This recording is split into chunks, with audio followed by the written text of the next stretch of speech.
to go ahead and get started. I am Sarah Walther, a member of the Roots team. Just want to start off with a few quick housekeeping items. Please keep your videos on so we can see all your lovely faces. And then please also keep yourself on mute unless you are speaking. There is a link to a handout and some assessments in the chat. Feel free to take a look at those and complete those. If you have questions throughout the presentation, you may ask us through chat, or you may take yourself off mute and ask them directly. As many of you will recall, Linda joined us last month and taught us how to ask outrageously. It was a very interactive and engaging session. In today's webinar, she'll be teaching us another new skill. I had it through my computer, but I want it through my headset.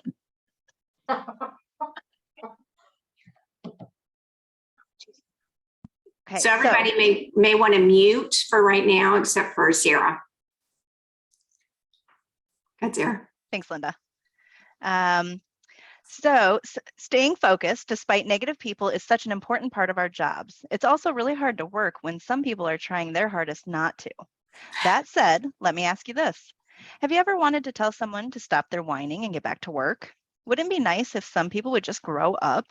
Well, good news. Our speaker was chosen as one of the top 30 global gurus on negotiation and literally wrote the book on how to stop complainers and energy drainers. She is a former employment attorney, a TEDx speaker, and a certified speaking professional.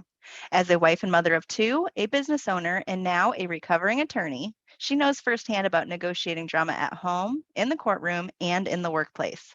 It is my honor to welcome once again, Linda Swindling. Hi, everyone. Welcome. Welcome to Stop Complainers, Stop Energy Drainers. How do you positively negotiate work drama? If you were with us the last time, you may remember I like negotiation to put just about everything in, whether it's negotiating change, whether you're talking to an employee, or whether it's something like this, conflict resolution. You're just trying to get people to do their jobs. Whether you're a supervisor or a peer, whether you're trying to get your supervisor to help you get the job done, whatever it is, once you run into negative people, it is really hard. And some of the words that we use, like, oh, gosh, I'm managing the difficult conversation, dealing with difficult people. No, I want it to stop.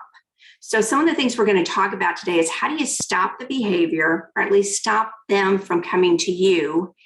And what can you do that's proactive and positive? So that brings us to our first question, which is, I want you to think of the person that just drains your energy, someone who just exhausts you. And do not type their name. Do not type their name in the chat, but do type, what's a word that describes them? What's a word in chat that describes that person who just sucks the living energy out of you? What is that person's name? Yep, not their name, but negative, wow, needy, exhausting, exactly, miserable, frustrating, badgering, exhausting, oh my gosh, frustrating, I'm so over him, so tired of him. Dramatic, drama came up 3 times. Toxic, overbearing, there's drama again. And toxic again. Yeah, okay. Selfish. Interesting. We'll give you 1 more minute. Always looking for someone else to blame. Passive aggressive. Selfish. All right. So, you know what I didn't hear? I didn't hear the same thing. Did you hear it? There were lots and lots of different words. And why that's important is, when we did the research, we asked a very open-ended question. And the big surprise was the people that bother me may not bother you. And the people that bother you may not bother me. I may know how to deal with that type of irritation, that type of negative energy. And so when we ask over 1,000 people for their words, this is what they told us. Pretty much some of the words you just gave us. They're drama people, they're divas, they're brats, they're martyrs, they're passive aggressive, they're micromanagers, they're interrupting, they're children. And then some interesting ones came up that maybe I hadn't thought about, like know-it-alls. That negative know-it-all, that can be so hard. or they're critics. One person said half empty. And then somebody said something that just shocked me. It was bully. And I went, you know what? Bullies are energy drainers. They are people who are very negative, and the way they complain is very different. And then somebody else, several of them, like you just did, said they're toxics. And I've been studying a lot about narcissistic behavior and, how people can just be very manipulative and cruel. And all of a sudden, toxic fit right in. And then my favorite was wackadoodles. Don't you love that? Doesn't that cover just a whole bunch of people? Now, the thing that nobody said was that they were expensive. They're expensive. And that came about by a question we asked right after that, which is, are these people really that big of a problem? Really? I mean, yeah, we don't like people who are negative, but are they really hurting your business? And that expensive came out in 3 different statistics: 78%, 11%, and 73%. Let me say that again: 78%, 11%, and 73%. And what that represented is 78% of the people, almost 80, 4 out of 5, said somebody is wasting at least 3 to 6 hours of my time every single week, every week. So think about it. 3 to 6 hours, you all are math people, you're in credit, you deal with numbers, you deal with financials. 3 to 6 hours, that rolls forward to almost a month or 2 of lost time, lost working time every year. 11% of them had left a job. And my background is I'm a former employment attorney. So I said, well, did you go to HR as kind of a follow-up question? Most of them didn't. Most of them didn't go to HR. So think about who that 11% is. We keep saying, oh, we got to hold on to our talent. We have to hold on to our leaders. The 11% are the people with the options, aren't they? The other people may not have options to go to. The 11% are the competitive. They're the people that, they may be working 2 or 3 jobs for us. And then the other one that was so interesting was 73% of the people said, I would refuse a promotion and a $10,000 raise. Refuse a promotion and $10,000 raise if it meant I had to work with a constant complainer. Let me say that again. I would refuse a raise. I would refuse $10,000 in a promotion if it meant I had to work with a negative, constantly negative person. So Sean, I see you stretching and scratching your head, thinking about that and showing off your muscles. Okay. And Karen Bodwell, you're like, I don't know about those muscles. Can you see that? Can you see leaving a job because someone's just a negative person all the time, Sean? Okay. You're on mute, which is what we told you to do. So you're saying yes, definitely. And yes, I'm saying yes. Okay. I'm not so sure about the $10,000 pay raise thing. You could tolerate it. Okay. So you might be one of the 1/4 that says I tolerate it for the money. Who here would absolutely leave? Is there anybody that would absolutely leave if it meant I had to deal with a negative Nelly? Oh my gosh, Ann Brummett, you got a huge smile on that one. You would absolutely leave, right? Necessarily. Not necessarily. You'd take the money or you'd stay or you'd leave. Sorry, I didn't mean to turn off my video. I would prefer not to be with a super negative person, but it depends on what other things are happening. If it's only one negative person and everything else is good, I think I would stick it out. You could figure it out. Interesting. Yep. So some of you may have already faced it, lived through it, and been okay with it. But I thought that was so interesting. 3 out of 4 of us would say, see ya. I've got other options. Life is too short. I'm going to turn down money and a job. So that brings us to why. And the why is what we've already talked about sort of in the last thing is, culture is important. That's why you're doing the Roots program. That's why you do the professional development. That's why you work at the places you work. This is a really popular phrase by an author. Culture eats strategy for breakfast, meaning your culture beats anything you've got on a strategic plan. Who said that? Type that in chat. Who do you think said culture eats strategy for breakfast? Very renowned leadership, management, strategic author. Who said that? Steve Jobs. Okay. It's not Steve. Simon Sinek. Good guess. Really good guess. Who else? Mark Jensen, Warren Buffett. Okay. Bill Gates. All good guesses. Actually, the person that said it is Peter Drucker. Peter Drucker, kind of the management leadership expert. Now then, here's another one. Here's another quote. So those of you who didn't get it this time, you got this one to go after. If culture eats, strategy for breakfast, work drama, or drama gives culture an eating disorder. Drama gives culture an eating disorder, meaning nobody wants to be there. It often is secret. It's very deadly at times. Who said that? Who said drama gives culture an eating disorder? You got 30 seconds. Type it in.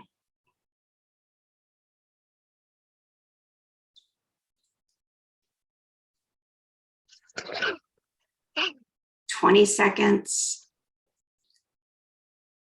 The author of No Ego. Okay, that's a good guess. 15 seconds.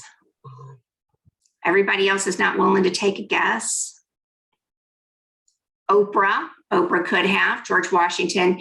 And Austin for the win. Yes, Austin. Linda Swindling said that. And you are the first winner of a book. Good for you. All right. So why I said that was just what we were just talking about. I could not believe the drama. And as an employment attorney, I'd seen the worst of the worst, right? But wow, I never dreamed that everybody had it. I thought it was just basically the people I was seeing in my office. And that's not true. In fact, it was so bad that I was in a conference of a little over 300 people speaking to them. And one of them raised their hand and I was like, okay. And they yelled out, go back, go back. And then the whole audience was like, go back. And I was like, to where? And I was using one of my little passports. And so here we are, we're zipping through these little passports and going through. And then they kept saying, go back, go back, go back. And what they were asking me to do was talk to them about how do you deal with complainers. So I said, oh, we've got our next newsletter topic. I put that in the newsletter. You all, it was the most. I'm listening to a webinar. Yes, she is. She's listening to that webinar. Okay, so one of the things, though, when I looked through that was, I said, I'm going to write this in a newsletter. It's a good article, right? And guess what? It was the most opened e-tip we had ever had out of years. People loved it. And my old publisher said, Linda, would you write a book on it? And all of a sudden I went, wow, it's not just what bothers Linda. Everybody has this problem. And it wasn't just what had bothered my clients when I practiced law. So one of the reasons why it's become even worse for a lot of companies is because now all of a sudden you see it everywhere. Right? Now you have almost the Amazon where you didn't like the book or you like the book, thumbs up, thumbs down, whatever. You can post, this is the world's worst employer. I hate them. Right? And so now the spread is even bigger when you have people that are negative. I walked in and checked into a hotel in Phoenix, and I used to be a hotel clerk, a hotel front desk clerk. I married my bellman husband. Isn't that cute? And I walked in and I know, and this is just a negotiation tip for all of you, be nice to the hotel front desk people. They can do all sorts of wonderful things like upgrade you. They might send you a little treat. They might put you in a better room. You just never know. So I walked in and I said, hey, I'm Linda. I used to do this job. How are you doing? What do I need to know about your hotel? Just being friendly. And the hotel front desk clerk looked at me and she said, oh, you'll love this hotel. It's a pretty property. Just don't eat in our restaurant. Oh my gosh. She said, you'll hate the food's really bad. So here she one-on-one lost me, right, as a customer for the restaurant for that whole hotel. But what's interesting is now with this social media elements that we have, they can lose clients. They can lose some of your best people just by posting something negative. And those negative Nellies, those negative Neds do it. The other thing that was a surprise to me was one size does not fit all. And so later you can take the assessment if you haven't already and spot your complainer's type. And why that's important is in order to stop the drama that you're experiencing, you've got to first be able to spot what type of drama it is. Let me say that again. One size does not fit all on stopping complainers. And that's the one thing I would say about some of the books that you'll read. They'll say, oh, have this conversation and everything will stop. And that's not true, because people go after things and they behave badly for lots of different reasons. And it's probably not the reason you're suspecting. It's probably not what you're picking up.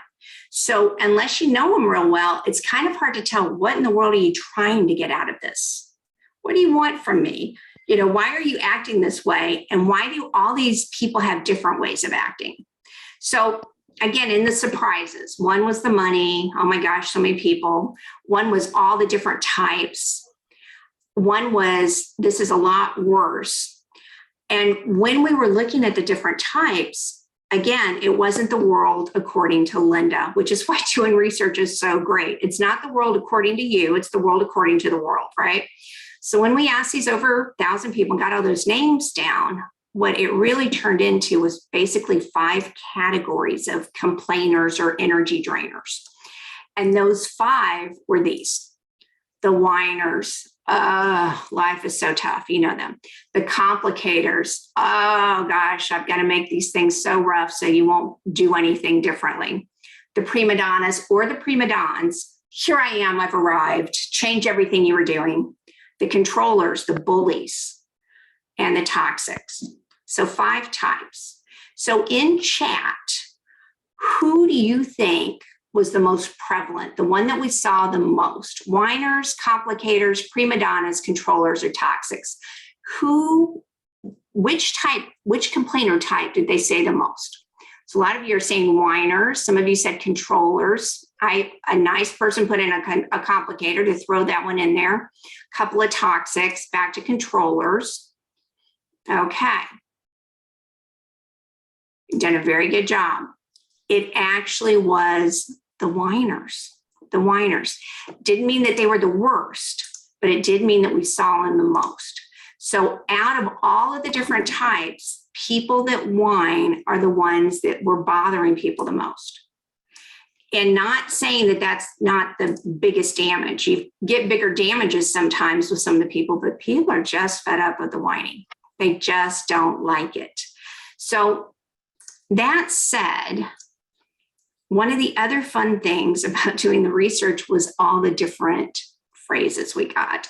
So this one made me happy. He reminded me of a whiny 2-year-old. He's 52. Don't you love that? So the whiners are the ones that, since most of us have dealt with them, they are the ones that are saying, oh, woe is me. I hate this. Oh, golly, will it ever end? Oh, do we have to work today? My job is so hard. They're the whiny babies. How many of you have dealt with a whiner? Yeah, most of us, right? Who here thinks you know how to shut them down? Who's somebody, write your name, say, I'll try in the chat. What would you say to them? Would you say, I'll try, or you can come off mute. So who has an idea? Lisa Yeager, you look like you're thinking. Have you dealt with a whiner? Don't let them into the Zoom. Jeff, that's true. I have, but I'm embarrassed. I kind of missed your question. I'm sorry. No, that's all right. That's okay. We can come back to you later. Okay, thanks. Now that I know that you know how to talk onto the thing, that gets you right there. All right. So we have don't let them into the Zoom with Jeff. Jeff, come off of mute and tell us, is there anything else you can do besides not letting them into the Zoom? Sorry, can you say that again? Yeah, besides don't let them into the Zoom, what else could you tell a whiner? I think it depends on the whiner. Okay, give me an idea of any whiner you know. I don't know where to start. Okay, not a problem. How about Kathy? And no, we've got a positive take. Okay, Jess Miller. You try to give them a positive take. Jess, you with us? Yep. Okay, so Jess, I come in, I'm whining about my day. Oh, my boss is so bad. And here she actually expects me to work and it's really tough. How do you take a positive take on that? I would try and take something that they're saying and say, well, maybe they were trying to achieve this goal, or maybe that's for the best because this. But I always try and do that, and that's what wears me down because it doesn't always work. So okay, so what you just said is perfect, Jess.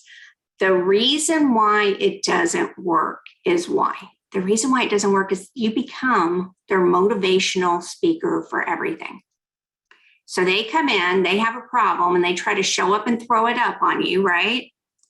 And you're going, come on, let's be peppy. Where's Kathy? You're saying, oh, do you want some cheese with that wine? So you even kind of make fun a little bit, have a little joke with them. And then you say, just kidding. Well, sort of. But now, Kathy, now you've become part of their problem, right? Now you're part of the problem. Now they're going to go wander around and say, well, you know, I tried to talk to Kathy, but Kathy Christensen, do you know Kathy Christensen? You know what she said to me? Do you want some cheese with that wine? So all of a sudden now, when we're ignoring them, that's even worse, right? So if we make fun of them, if we try to be, and Jess, you get a book for just trying, because you did a very good, that's what we try to do because we're positive people. Tammy, just be positive. Okay. And then I love this. Karen says, turn whatever wine they have into something positive. But back to what we were talking about before with Jess, that is exhausting, isn't it? Oh, and you're like, okay, be peppy, be happy. Some of us have family members like that. So what else might work? Well, they do always want to have someone listen. And that is true. So that was, and then Carol says, I tell them they have two choices, come up with a solution or stop talking about it. Now, Carol, do you say nice things to them or do you just kind of say, these are your two options? Come back with me. Well, I do try to be empathetic and listen and, give them that opportunity to vent whatever that might be whatever might be going on for them. But at some point in time, I'll say, do you have a way around that? And if they say no, I might say, that might be your next step. Okay. I don't tell them until I've heard it like 5 times. Okay. I'm done. Okay. So that also wins a book because it's very close. So again, what we don't want to do is have them continue. And so here's part of what you'll hear them say. I guess I'll have to do it. Why doesn't anyone care about this but me? I'm so sick and tired of this place. Well, great. Go find another place, right? Are you okay? This is my favorite. You ask them, are you okay? And they say, oh, and you go, well, I noticed you didn't speak up in the meeting. Are you okay? I'm fine. Or you say, is everything going okay? And they just sigh, right? They are the dark cloud that follows around Eeyore in Winnie the Pooh. Now, if you think of your career as a road or as a journey or as something, sometimes you're on the fast lane, right? Sometimes you're just moving along the line. You're going. Sometimes you pull off, you need a little rest break. That's fine. Here's what happens with these energy drainers, these complainers. They're the traffic.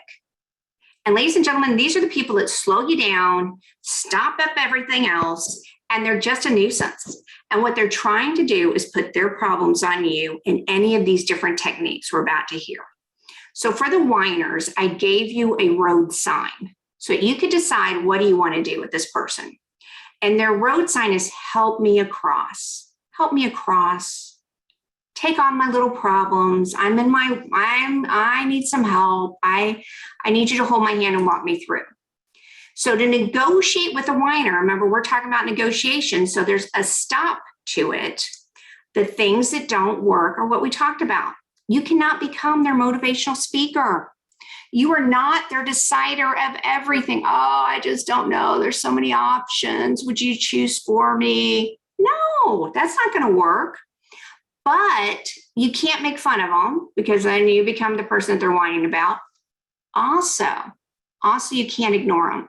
I know people that like turn their chair around and kind of ignore them or walk out of the room. That's not going to work because, again, you're either part of the problem or they become like Velcro. They think that you did not hear them. Why do they do it? What do you think they're looking for? What do you think they're looking for? With a whiner, get this, they're looking for a relationship. These people are looking to have a relationship with you. Isn't that a weird way to have a relationship, to come in and whine? But they're trying to, sympathy loves, or misery loves company. Well, let's have some sympathy. Let's have a pity party. And some of you are feeding them in their pity party. They're coming in and you're providing the pity party snacks and favors, aren't you? Here's some chocolate.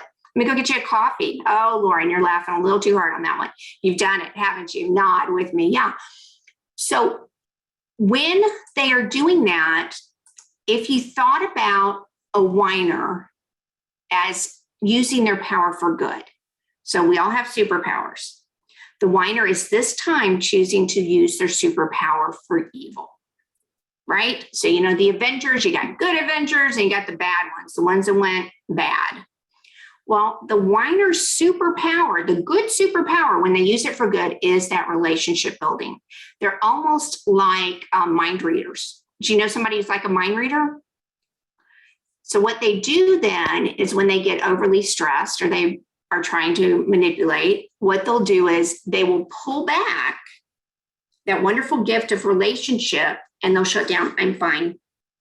I just don't know. I can't tell you. I'm so sad.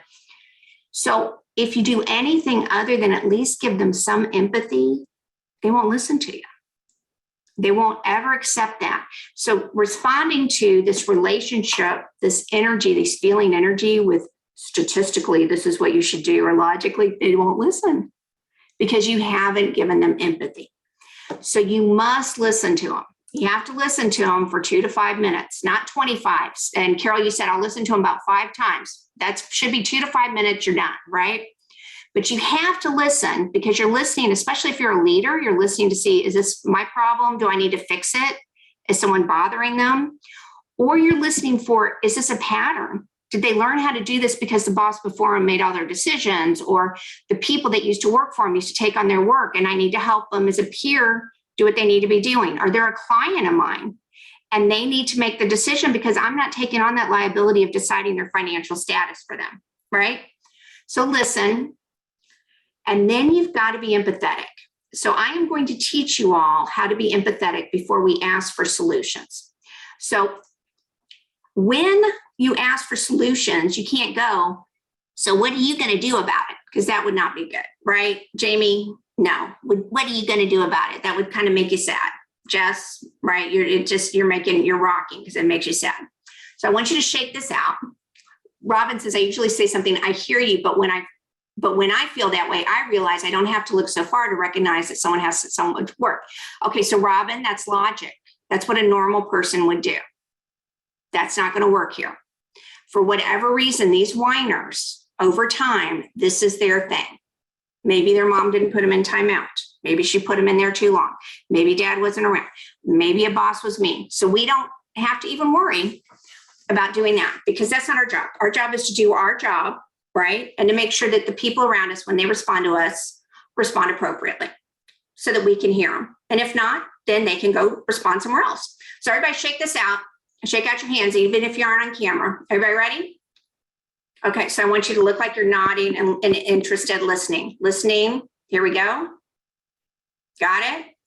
Okay, now then, I want you to raise your hands up. Yes. Now then, I want you to say, wow, that sure sounds rough. Wow, that sure sounds rough. Okay. Now then, how many fingers do I have pointed at this person with my little hug, my little sweet, I'm open? How many? 10. So now I'm going to say, wow, that sure sounds rough. What are you going to do about it? How many fingers are pointing? Them. It's a reminder to you, right? That you're shoving it off on them. Wow, what are you going to do about it? And they say, well, I came to you because you're my leader, you're my thought partner, you're my buddy, you're my whatever. And you go, I've given you everything I can think of, come back and I'll help you weigh it. Look, your hands are right there to help them weigh, right? Also, what if they are like really committed whiners? And some of you have those, you know who I'm talking about, right? And you're saying, this won't work. I'm going to give you the upgrade just because it's you. You ready? So we listened for 2 to 5 minutes, nodding. Okay. Wow, that sure sounds rough. Say it. Wow, that sure sounds rough. Here's our little hands. Good thing I don't have that problem. I don't know what I would do. What are you going to do about it? Now, you have to do that without laughing. You have to do it without laughing, because if you laugh, you give in. And Carol, thank you, Carol Brush, for your comments. Okay, so off we go to the next one. Is everybody good? And why do we have to repeat? Why do we have to repeat? Because for whatever reason, that negotiator, that whiner has heard it. And for whatever reason, they keep doing this behavior. So now all of a sudden, is that going to keep them from whining? Is that going to keep them from whining? No. Their whining is just going to stop for you. You can't keep them from whining to everybody, but you can keep them from whining to you. Now you're no fun, are you? You're not going to sit there and whine with them. You're not giving them any chocolate. All you're going to do is nod. Wow, that sure sounds rough. What are you going to do about it? So why do you think people might be whining more now? Why would they maybe whine more now than they did in the past? Who's got an idea? You can type it, or I will do my drive-by calling on you. So I'll give you 1 minute to type. COVID, yeah. COVID put a lot of stress on people in the pandemic and people being by themselves. So they didn't have, especially if you're a relationship. Now, if you're an introvert and you don't much want to be around people, right? You don't have to, but and even the introverts are like, I miss people. Social media, their words are out there for everybody, society. Somebody said calling them out. Yeah. Additional stressors, money in society. They've been too nice. They're afraid to offend, so they might not have stood up and said right on it. We've been taught it's okay. This is the most acceptable way, to whine about something. And it makes, when you're, and somebody said social media makes their life or their role not seem as valuable. Karen, that's right on the money, right? Because some people really feel like everything on Facebook is true. Everybody has this wonderful life, the reality television, and that's not true. That's not true. So that's part of it. So part of the reason why we see all of this bad behavior is because people are under stress. And that's a signal. When people start acting a little bit differently than they usually do, it's a really good signal. And it might even be a mental illness kind of signal. I know this, you might start really, sometimes people have said to me, both in the survey and in person, was when I started looking at the behavior and talking to people about their behavior, some of them had an aha moment. And I would never say, it looks like you have a serious mental illness. That would not be cool, right? But I could say, it's interesting, you're late, you've said this excuse, I've never seen you do that before. They may have that aha moment, I need to get some help. So the thing is, that's funny. The more time I spend by myself, the less tolerance I have for others, then the more I whine about it. So you're whining about having to deal with others, and that happens, right? So when you think about, what's draining people, we've come up with some pretty good reasons. Now the thing is, what can you do about it? And that what you can do about it is to just basically be kind, listen, but don't take on their problems unless it's your problem to take on. It's either my problem as the leader, or as the peer, it was my job, or as the, being in your position, it was your position, or it's their position, their job, their issue. The other thing that came out that was a surprise was how many people said, based on what you're asking, I think I might be that complainer. And some of you might be going, yep, that was me. I kind of felt that too. So what do you do when you say, uh-oh, some of this is my behavior? Well, the truth is we all have ways of giving off stress. We all use those superpowers for evil at times, right? And this is my representation of what my neighbor and I do. And it's not just drink and eat, but what she would do or what she does is when she has a lot of stress, she will call and say, I think it's time for whining with wine. And I'll say, okay. And so what that means is she'll bring over wine, or I will, and I have a hot tub, and we will sit in that hot tub and we will talk about everything, family, business, life, careers, whatever it is. And then when she's done, Rexanne will get up, she will leave, and she will leave those problems or take them with her, but she's not going to leave them on me, right? So whining and stress release is okay occasionally. It's if you live there, if you're a constant complainer. And so one of the things that we've got in the book and what we have online is, what drains you? Am I seeing that behavior I don't like in myself? So what can I do about it? What can I do about it? Because usually if you're starting to see yourself do it a little bit, and you're starting to hear those words, you're like, oh crap, I hate it when I act like this. I'm not using my superpower for good. You got to isolate it. You got to be aware. So what is it that's bothering me? And if you were in that session last time, we talked about ask, and ASK meant be aware of what's going on, seek information, and just know your next best step. Well, what are you aware of? Okay, what could I seek to do differently? What's the cause of this? What's the seek? And then what's one thing I know I could do? And it's definitely could be call up Linda and come into our hot tub, and that'll be fine. If you're in Texas, come visit. So that brings us to our next step. Everybody ready? Big deep breath. Our next type is the wonderful complicator. And the complicator, this person is allergic to learning something new. How many of you know that person? They don't want to change no matter what. Their comments are like, oh, where's the detail? You don't have enough detail, so you can't support what you're saying. Or, there's just not enough research to support your facts. Or we've tried that before. It will never work. Really never? Nope, it'll never work. We've tried that before. When? Well, 15 years ago, before we had a computer program, we tried it before, so it'll never work. And you're like, come on. Or this is a put down. I want you to think about this. This is more complex than you think. This is more complex because you're an idiot and you wouldn't be able to handle all the complexities. That's what they're saying. And look, they have a little protractor in their complicator name even.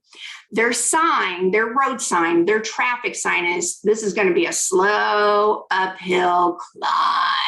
Oh, it's going to take you forever to get this point through. So to negotiate with a complicator, what doesn't work? What doesn't work? What doesn't work is any kind of, well, come on, be a team member. Come on, be positive. Come on, you can do it. Come on, it's logical. Why? Why does that not work? Who's got an idea? Why would a complicator, one that says, you just don't know, this is much more complex than you could ever dream, this will never work. Why would be a team player not work? What do you think? They won't stand out. Okay, they've already made up their mind. They don't think anyone can be an expert. Bingo. Raphael, are you the first person to say that? Let's see. Habit, the more no, there you are. Hates change. So Raphael, I think you got it first. They don't like change.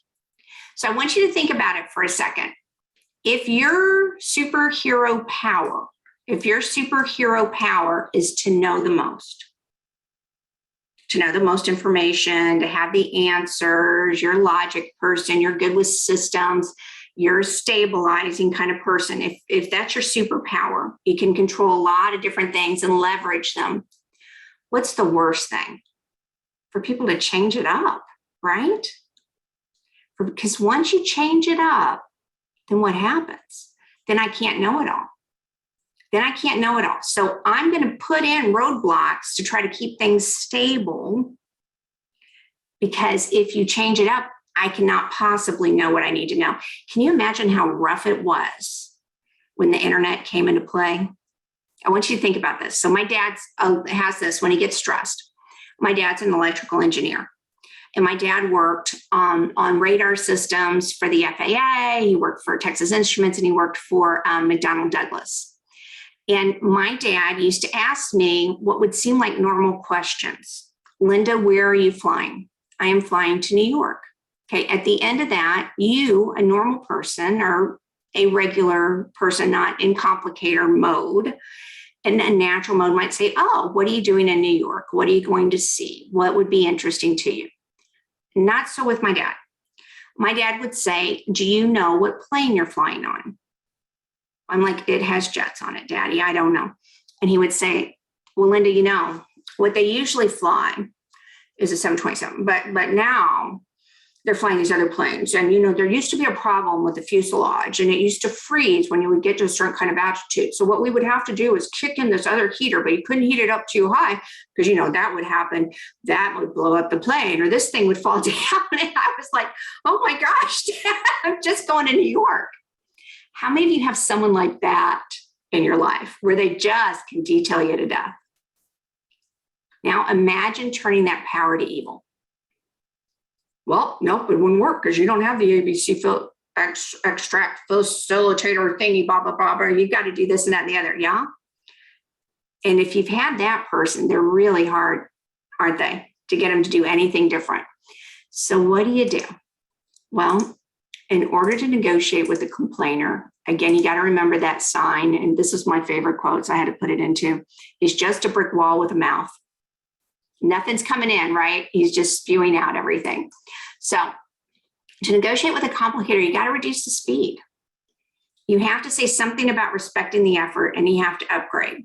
So what that means is you have to say to yourself, this is not going to be speedy time. This is not get to the bottom line time. This is to explain it, answer their questions, but you have to respect their effort, and you have to present it as an upgrade. So it would be, right, well, what we're going to need to do, because the federal regulations are going to require this, is we're going to have to upgrade our system.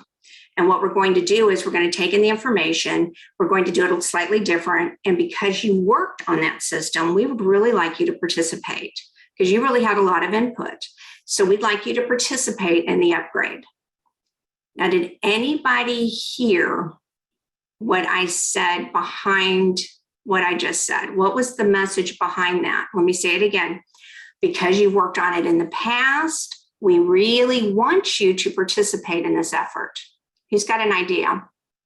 Peter, there in your ocean of ideas behind you, what do you got? Well, I would say that you're tickling their fancy, you know, you're putting it back on them, and it's like, oh yeah, me, I thank you, you know, I'm on board. You've already, you know, said what I want to hear, so here I go.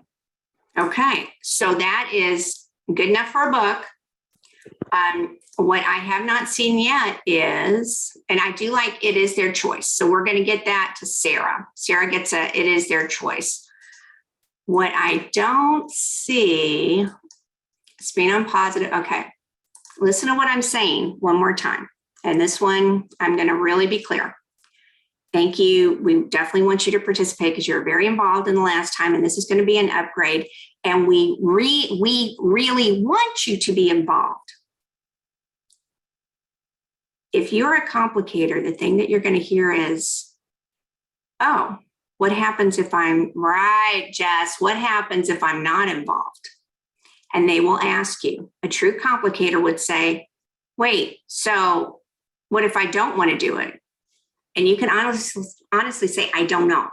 I don't know what will happen. I know that the train is pulling out of the station. We're all on the train. We're going to change. It could be with a client. It could be with a vendor.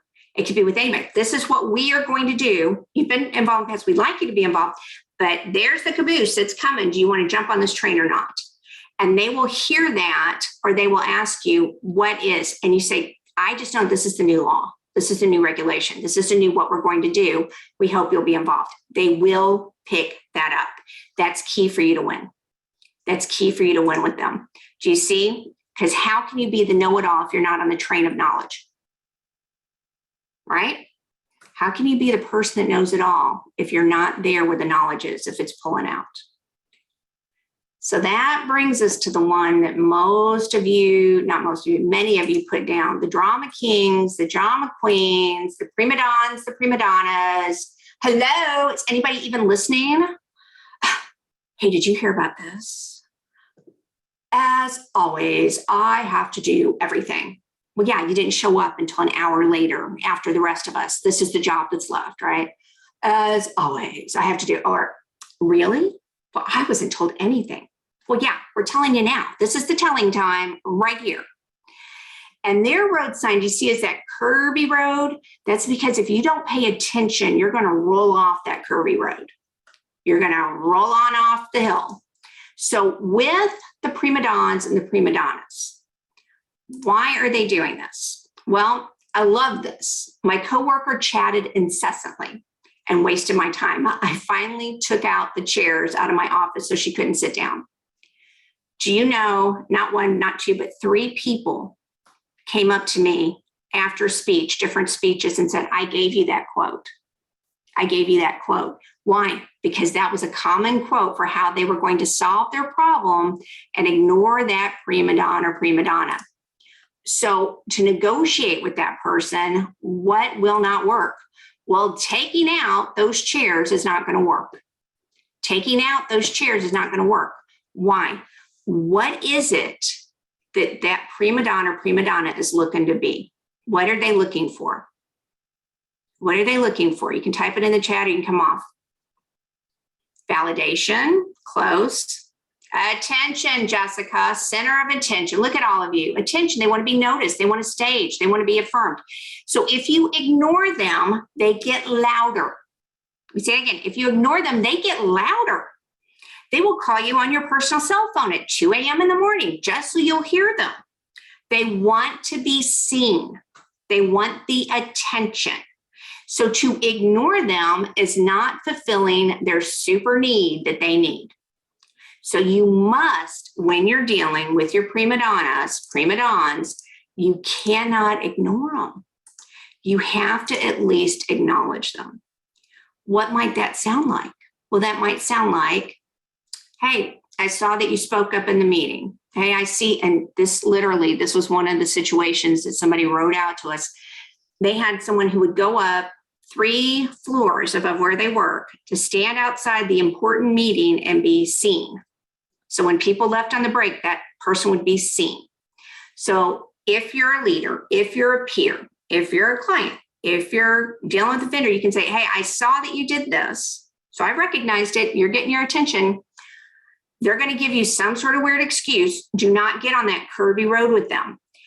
And then when it says publicize individual roles and responsibilities, why do we say that? Well, this is the one time that copy all works on the email. I usually would say never do it. But here's what will happen. You'll be in a committee, prima donna. They're going to go, well, I think we should do this. And I think we should do this. And they're going to spew out their ideas. They are not going to take them, correct? Always assign them the communication role because that's their super gift, right? Their superpower is attention, communicating. That's why it's sometimes hard to get rid of them.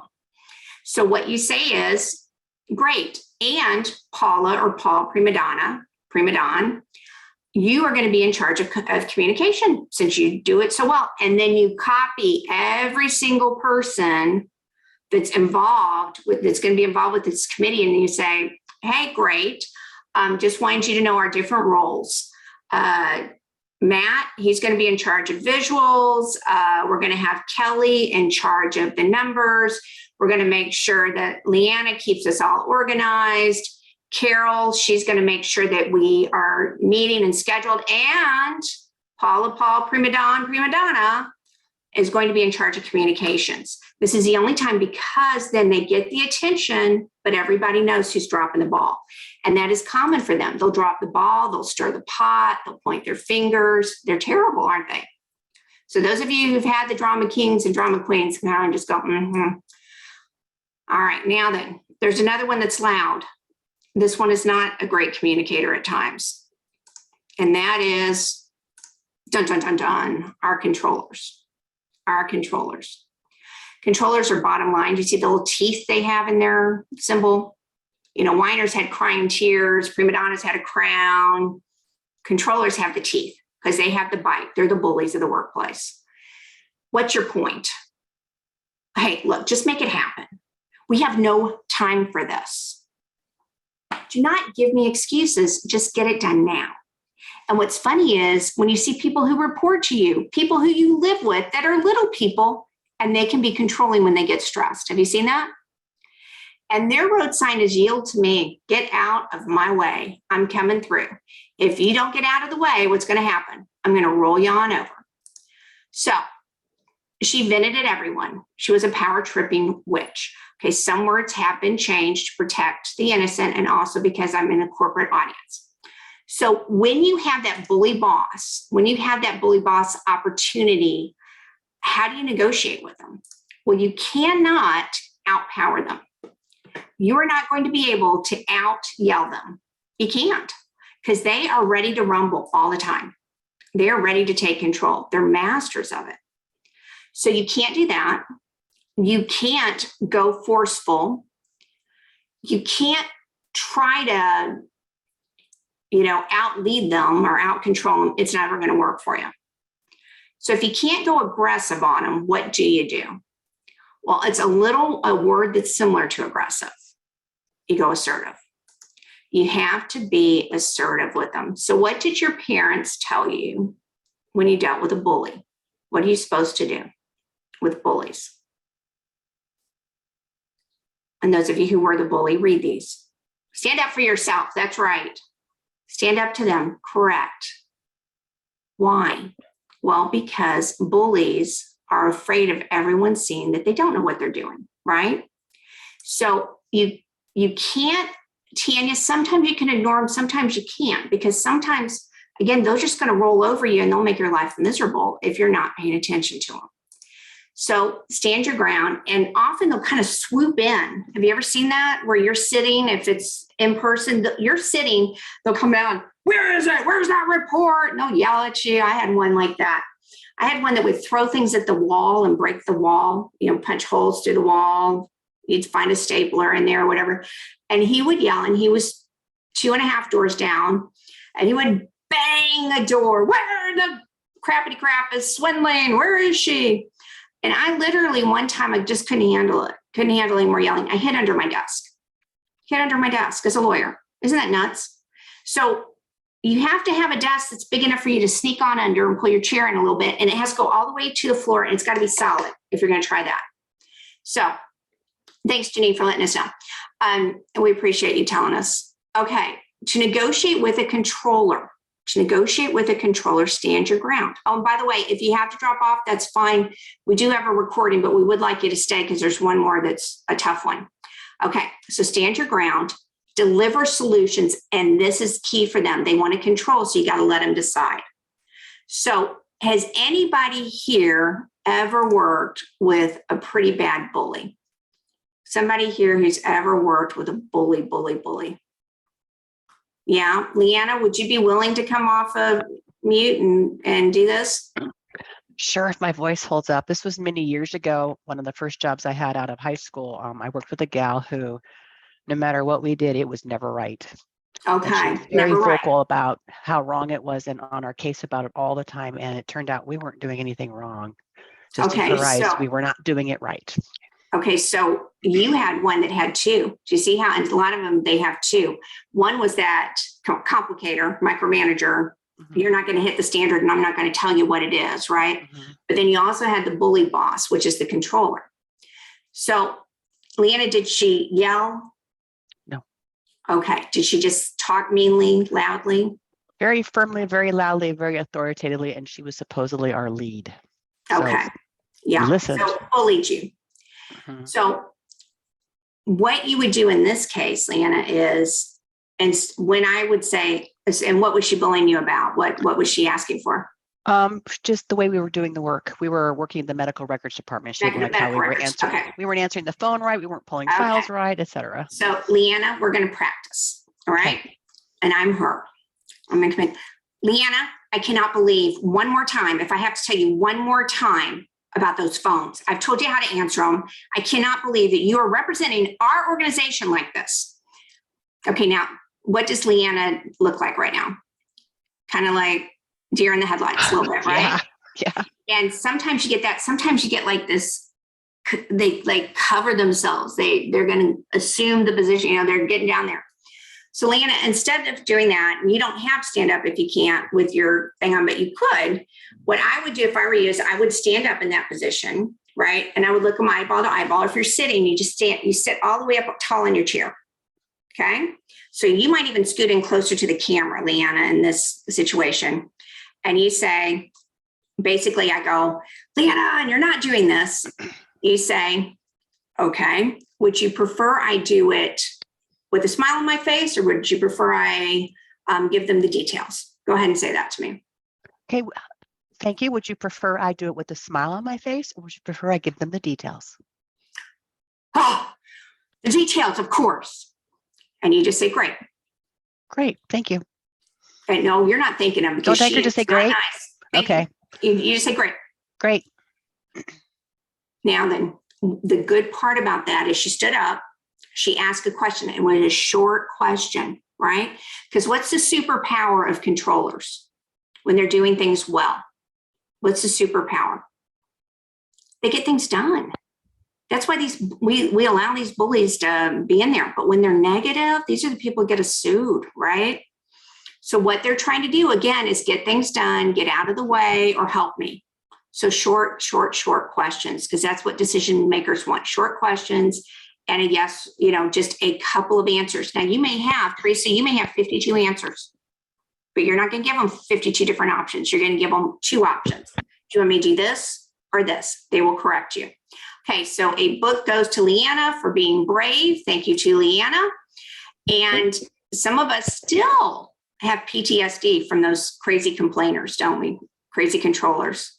So that brings us to, I'm sorry, we're not allowed to say crazy anymore, to those bullying controllers.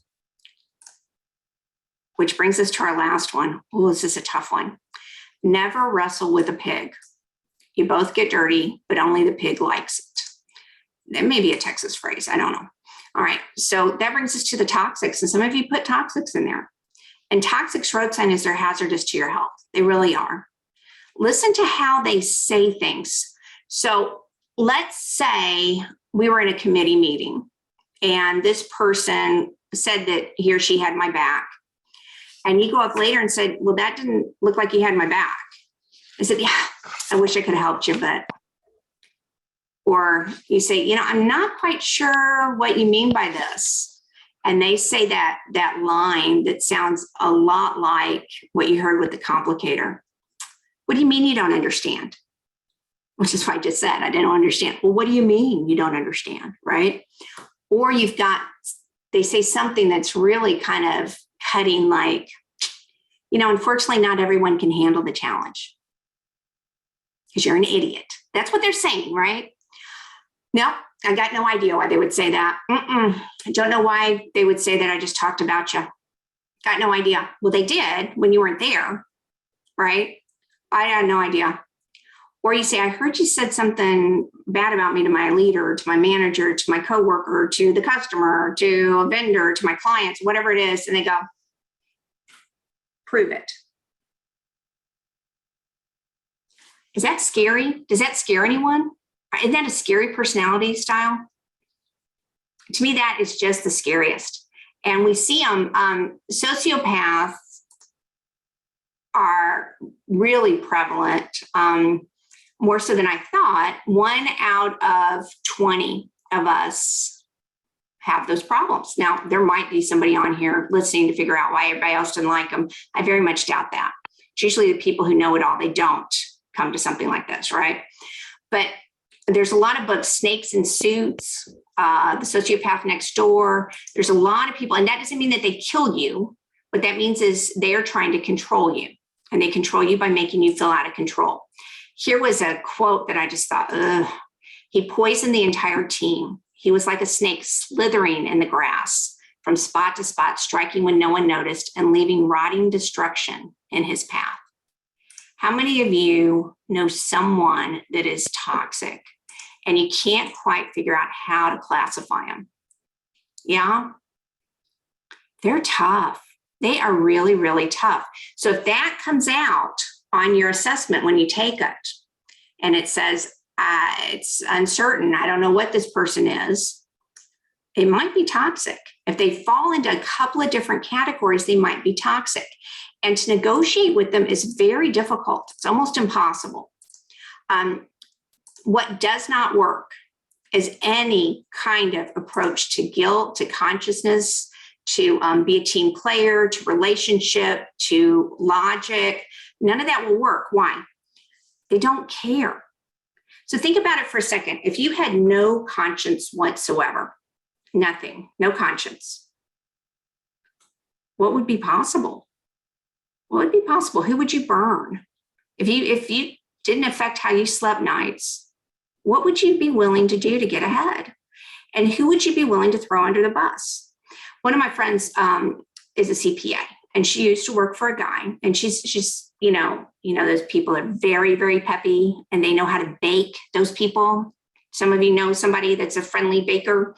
She would bring in cookies, and she'd be humming a little song, la, la, la, la, la, and bring in cookies for the office.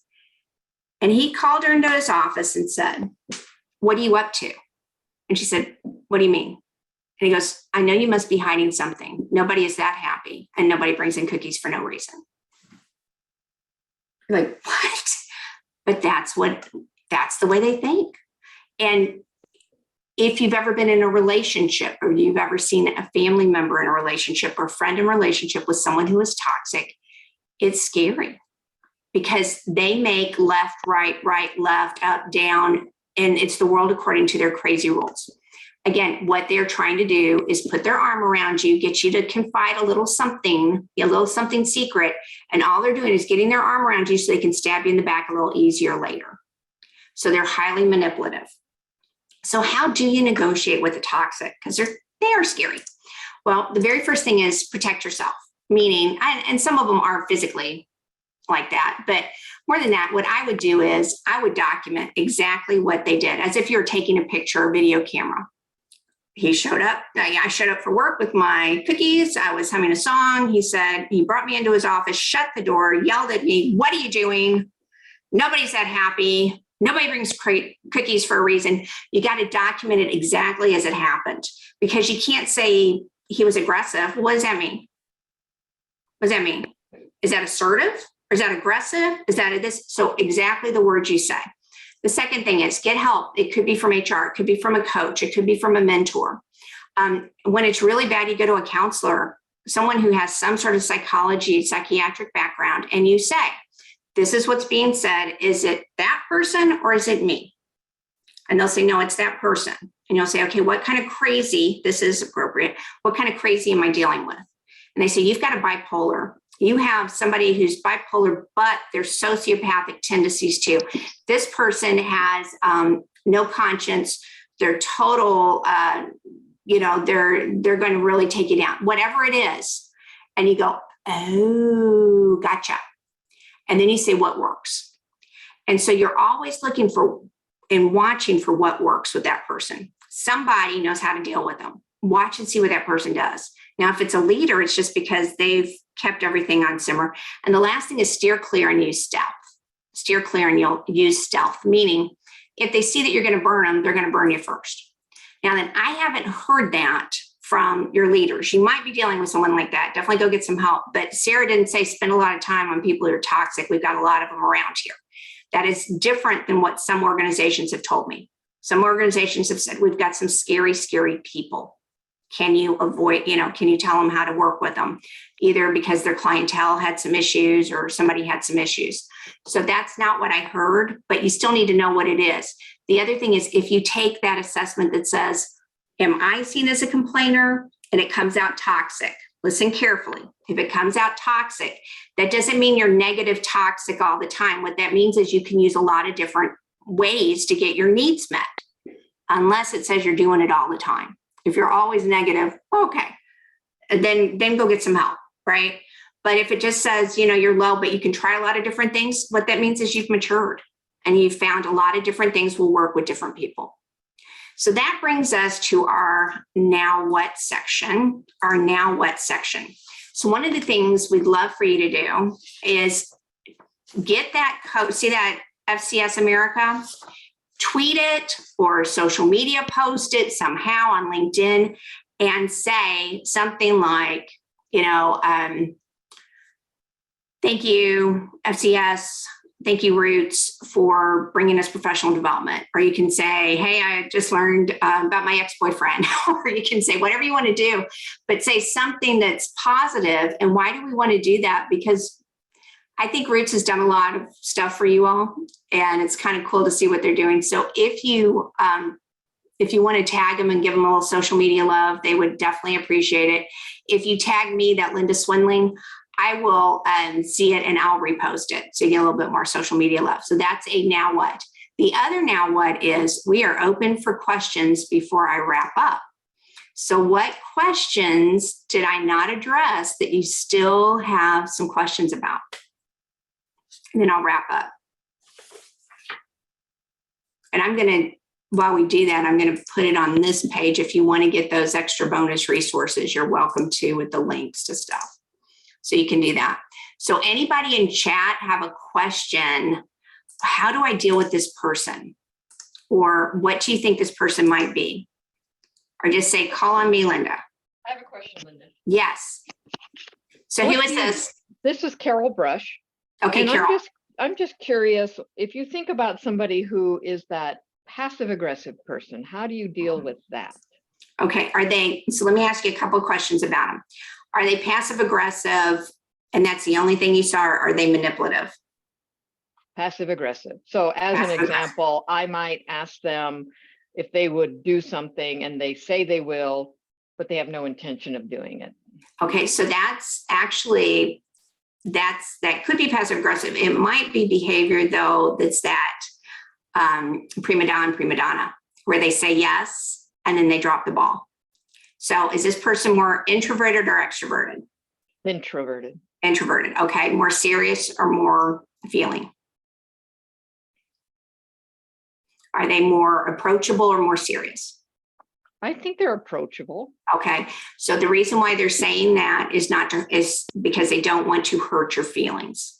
Okay. So that would be more of whiner behavior. So what you would say to them is, because they're saying yes so that they can get out and not hurt your feelings, but then they're not going to do it. So you can say, and it's okay for you to say, you can't do this right now. I'd much prefer you say you can't do this. If this is not a good time for you, then you disappoint me later. That's one thing.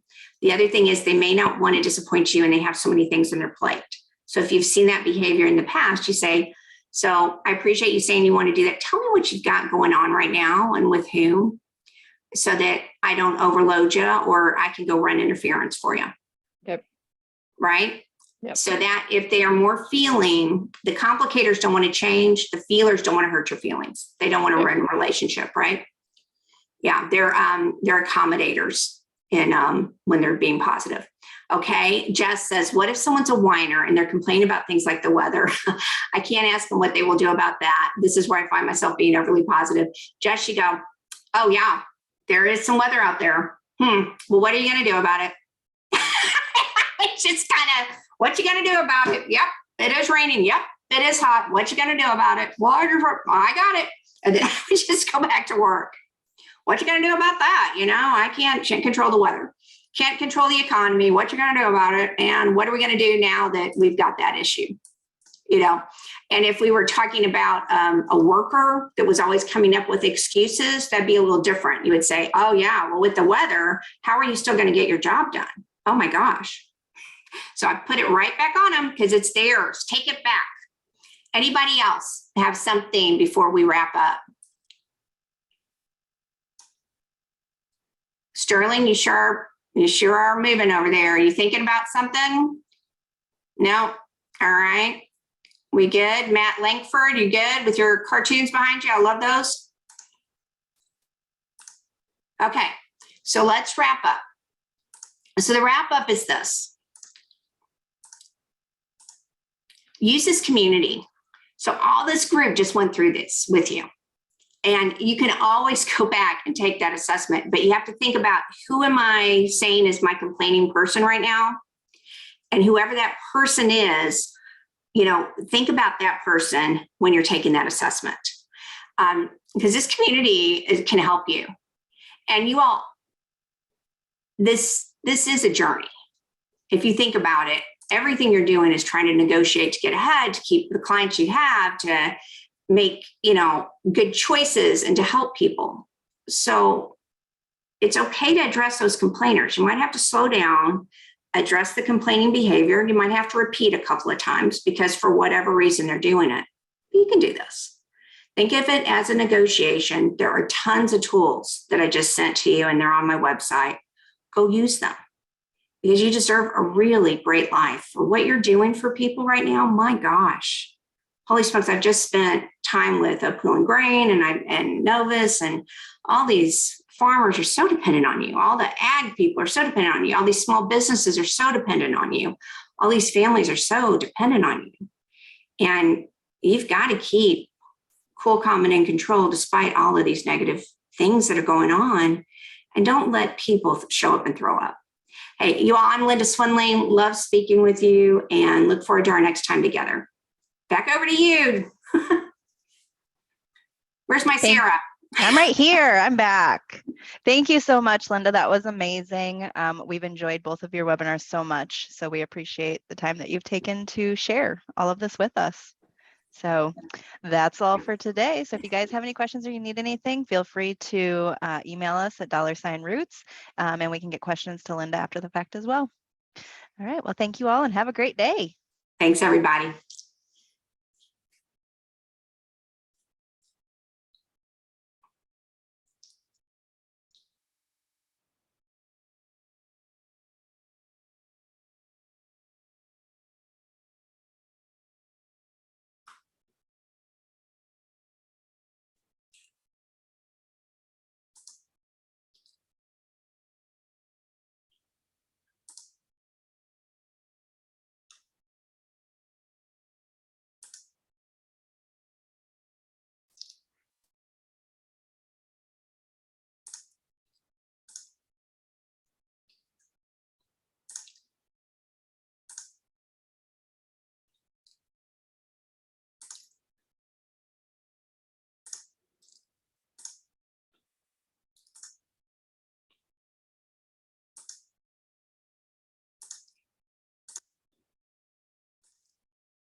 There we go.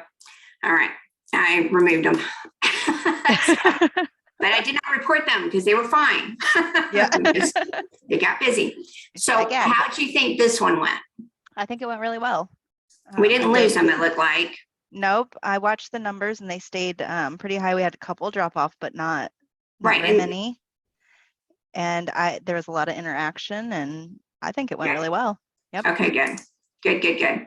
And we'll talk later on that. And how many, can you just send us an email both on, I just kept giving out books, didn't I?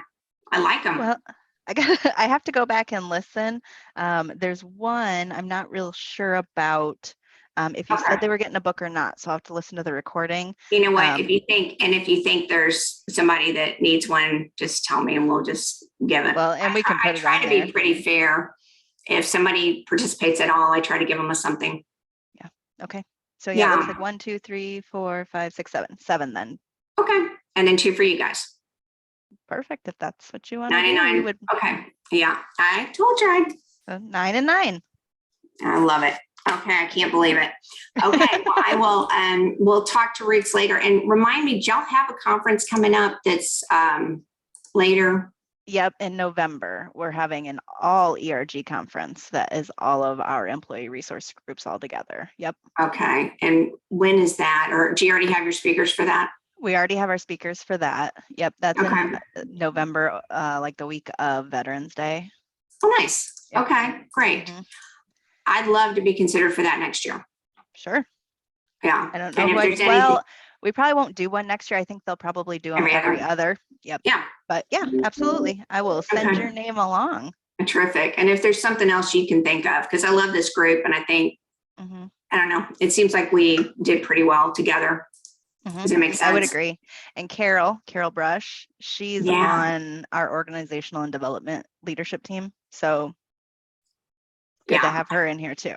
Oh, yeah. Yeah, I'd love to do internal with you guys because I think we could, especially if you ever have, I don't know, any of the stuff we talked about, but especially if there's ever some strategy or something, you need strategic planning or, how are we going to get around something or change management, something like that. Mhm.